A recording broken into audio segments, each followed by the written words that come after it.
before Isuzu decided to loan me their latest D-Max X Terrain for a review, I did manage to test the truck out when I went on an overland trip with KeyAuto.my. If you are curious, you can check out the video in the description section below. On top of that, I also get the chance to review the D-Max base Mazda BT-50. This makes it the third time that I'm having a go in the D-Max. With that, welcome back to Carsick.my for another review video. This time round, it's finally my chance to review the D-Max X Terrain and see how life is living with the D-Max.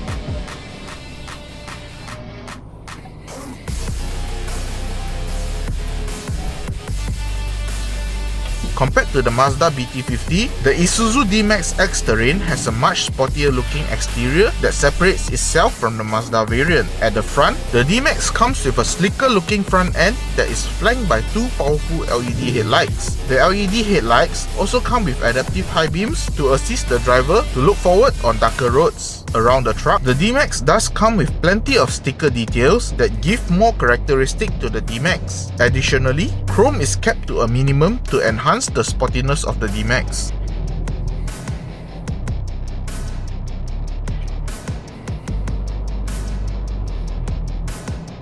For the D-Max trunk bed, we can see there's additional items add on to this D-Max X Terrain model. These are optional items you can add on from Isuzu Malaysia. First, let's open up the tailgate.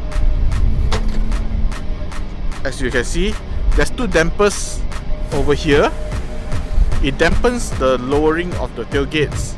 The trunk bed featured a sliding tray to help owners to fully utilize the whole trunk bed. The sliding tray can slide in and out of the trunk bed to allow easy loading and unloading without having to climb onto the trunk bed. To complete the looks, the D-Max X Terrain comes with a set of blacked out rims for the ultimate sporty look.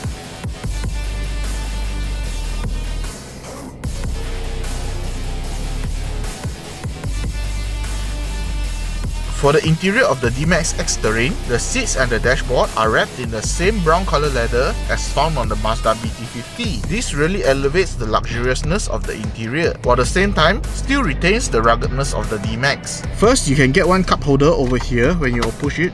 You see, the cup holder can act as a storage compartment, or you want it to be a cup holder and you put a drink here. The aircon will actually cool your drinks down. This instrument cluster is similar to the one on the BT-50. As you can see, there's a fuel cap indicator over here, where the BT-50 somehow did not have it. This is the same infotainment screen you found just like the BT-50, with wireless Apple CarPlay and of course wired Android Auto. This is a dual zone climate control system for both sides.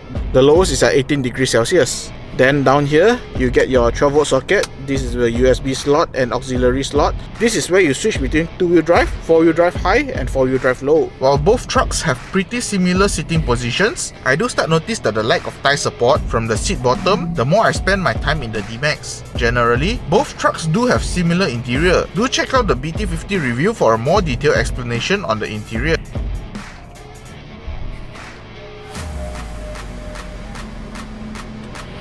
In the engine bay, the D-Max X Terrain is powered by Isuzu's 3-liter inline-4 turbo diesel engine. This engine is mated to a 6-speed automatic transmission that sends power to either the rear wheels or all 4 wheels through a center transfer case. Here are the performance figures for the engine.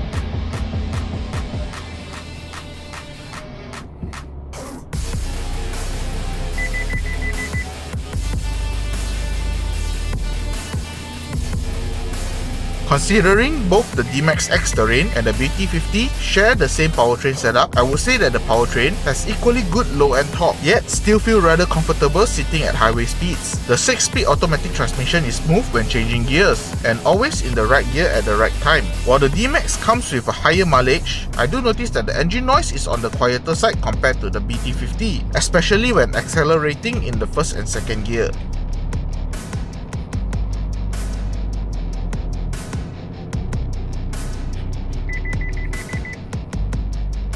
As for the ride, the D-Max does ride a tad on the firmer side, and the road imperfections do transmit into the cabin rather easily. The firm suspension was engineered to ensure that the D-Max has the capability to carry heavy payload. The steering wheel on the D-Max may not be the quickest or the most precise steering wheel out there, but I still have an idea where the front wheels are pointing. Traveling around at lower speeds, the steering wheel does feel heavy, which becomes lighter as the speed picks up.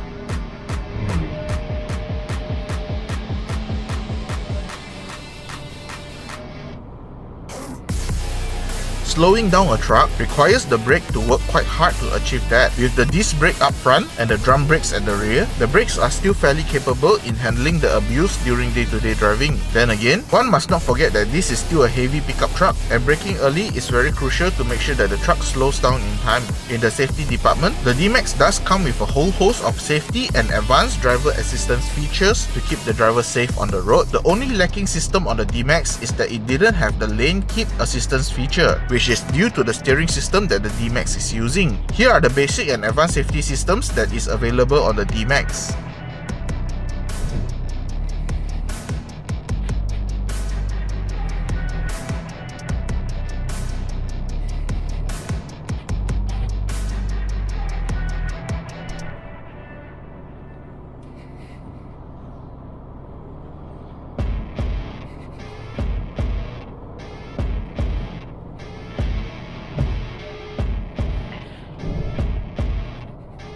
While the asking price of 142,000 ringgit for the D-Max X Terrain can be quite steep for some people, I think the high equipment count and the added luxuriousness do justify the pricing for the D-Max. Isuzu has done a great job in refining their pickup truck to make it more user-friendly than before while still maintaining the dependability and ruggedness of the older model. If you are having a dilemma choosing between the D-Max and the BT-50, I would say that you will never go wrong with either truck. It's whether you like something sportier or you prefer your truck to look elegant. The decision is yours to make.